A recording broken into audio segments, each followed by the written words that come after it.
me perguntaram outro dia quais são os cuidados que a gente deve tomar para esse paciente que vai evoluir com essa cicatrização por segunda intenção. Mas é sempre importante, gente, é claro que às vezes a gente se depara com a situação no intraoperatório. Antes da cirurgia você tinha certeza que aquilo ia fechar, né? E aí, chega na cirurgia, no meio da cirurgia aquilo não fecha de jeito nenhum. Então você vai fazer isso, vai aproximar o que for possível e depois da cirurgia você orienta o paciente, fala, olha, infelizmente o tumor estava muito grande e o senhor não tinha pele suficiente, eu aproximei o máximo que foi possível e agora o senhor vai fazer curativo, né? E isso vai cicatrizar, vai fechar, o senhor fica tranquilo, vai demorar um tempo, vai demorar de 2 a 3 semanas, mas isso vai fechar tranquilamente. Os pacientes entendem, porque a cirurgia deles é uma cirurgia oncológica, né? Mais importante para o paciente ficar curado da doença do que a cicatriz. Então, sempre que alguém me pergunta alguma coisa, um paciente me pergunta algo assim, e aí o que acontece? Quando você fez essa cicatrização por segunda intenção, a retirada dos pontos ela não pode ser precoce, porque aquilo já ficou uma sutura sob tensão, já foi difícil o fechamento, né? E se você tira essa sutura precocemente, por exemplo, região dorsal, eu deixo no mínimo 15 dias, às vezes deixo 3 semanas. E aí como que eu faço? Se foi muito tensa, eu deixo 3 semanas de cara. Se não, com 15 dias eu retiro alternados e depois em 3 semanas removo o restante.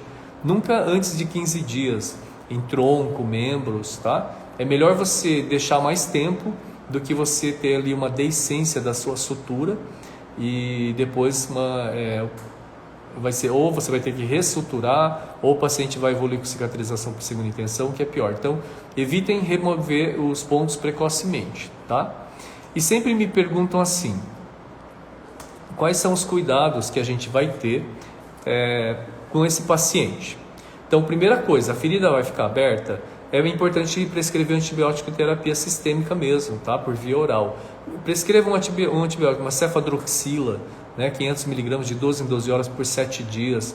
Pode ser um cipro também. É bom deixar um antibiótico por uma semana, porque ali é uma ferida aberta, né? É um ponto de entrada para a infecção, para micro-organismo. Então, mantenha antibiótico terapia, tá? Você deixou uma ferida aberta, você fez um retalho, um enxerto, ou foi uma cirurgia muito extensa, você precisa prescrever antibiótico, né? Paciente imunodeprimido ou a lesão infectada, um CBC ulcerado, é uma lesão infectada. Se você não prescrever um antibiótico, a cirurgia vai evoluir com infecção, né? Então sim, vamos prescrever antibiótico profilático por 7 dias, ou uma cefadroxila, um cipro, alguma outra assim. E não remover os pontos precocemente, é importante que os pontos permaneçam lá por bastante tempo. E qual a orientação que eu faço para o paciente? Além do antibiótico sistêmico via oral, a higiene local é fundamental. Então o paciente vai para casa já. Geralmente eu já faço um curativo com a colagenase, com cloranfenicol ali, ou uma pomada com antibiótico que seja. Prescrevo um antibiótico sistêmico, o paciente vai para casa. Ele fica com esse curativo por mais ou menos 24, 48 horas, o curativo fechado.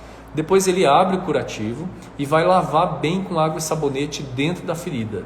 É importante, porque às vezes ele só joga uma água, e é importante ele esfregar mesmo dentro da ferida com gaze, água e sabonete, um sabonete neutro. Esfregar bem. E depois ele aplica a pomada em pequena quantidade, não precisa ser muito, e coloca uma gaze e fecha. E assim ele vai fazendo todos os dias, uma vez por dia, até cicatrizar. Eles costumam usar muita pomada, os pacientes. Então eu sempre falo, se for uma ferida de mais ou menos 2 centímetros, eu falo assim, olha, o senhor vai pegar uma gaze e vai colocar o tamanho de uma bolinha, assim, de um grão de feijão. E aí o senhor coloca a gaze na ferida, automaticamente ela já gruda, né? Porque a pomada ajuda a grudar. E aí o paciente fecha o curativo com micropor, ou se for em membros, ele pode fazer um enfaixamento, coisas assim. Quando a ferida está fechada por sutura primária, por exemplo, eu tirei lá uma lesão grande na região do dorso e fiz a sutura primária. Eu gosto de higienizar essa ferida com clorexidine, tá? Agora, uma ferida aberta, como esse caso agora, eu já não recomendo, porque ela é um pouco irritante. E eu já vi paciente que a ferida não fechava justamente porque o clorexidine ficava irritando o local e aquela ferida não fechava. Então não, só água e sabonete, um sabonete neutro e a pomada de colagenase. tá? Só isso mesmo que eu prescrevo. Nem sempre o retalho, o enxerto vai ser a melhor saída para o paciente. E às vezes essa cicatrização por segunda intenção, que é um processo tão simples, pode ser muito melhor para ele. E tem esse vídeo que eu mostrei de um paciente que eu fiz na região frontal e ficou excelente. Nesse caso especificamente, eu vou dizer, quase você não vê a cicatriz e era uma lesão muito grande, ficou um defeito aqui de mais ou menos uns 5 centímetros de diâmetro, né? E a proposta de fechamento naquele caso seriam 2 retalhos de avanço, então ele ficaria com uma cicatriz assim e assim, um H bem grande aqui. E deixando por segunda intenção, praticamente ficou uma manchinha assim muito tênue, vocês vão ver, tem um vídeo aqui no Instagram, tá?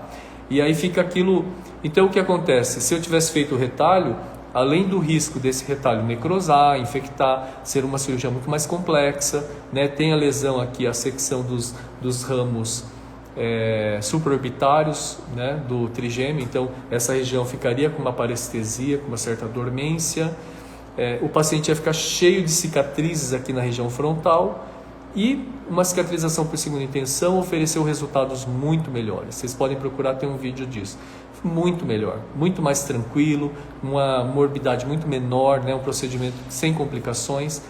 Então a gente tem que pensar também no mais simples, sabe? Às vezes não é o que é mais complexo, mais complicado, que manipule mais o paciente, que vai ser melhor para ele. É sempre bom a gente pensar no que é mais tranquilo, mais fácil, mais simples. Pensem assim também.